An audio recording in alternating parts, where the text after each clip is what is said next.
Nu tai papasako. Ką pasakot? Apie bernvakarį papasako. Tai normaliai. Tai kas normaliai, tai viską papasako, įdomu man. Nu žodžiu, neišvengiau ir aš tų debiliškų vaikščiojimų po vokiečių gatvę ir gandonų pardavinėjimų.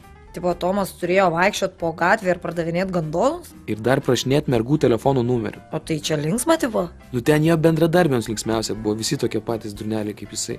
O aš tai slėptis norėjau, kad nepamatytų nieks. Nu, o vakare kaip? Nu va, vakare jau normaliai. Prigerėm, atėjo ta merga. Ta, kur su didžiausiais papais Vilniui? Jo.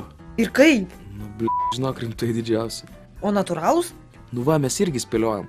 Jinai pašokos vieną šokį, išėjo į kitą kambarį persirengti, o mes garsiai diskutavom, tikri ar ne. Tai ta paskui, kai jau nuėjau atsiskaityti, bandė man ir Tomui įrodyti, kad tikri.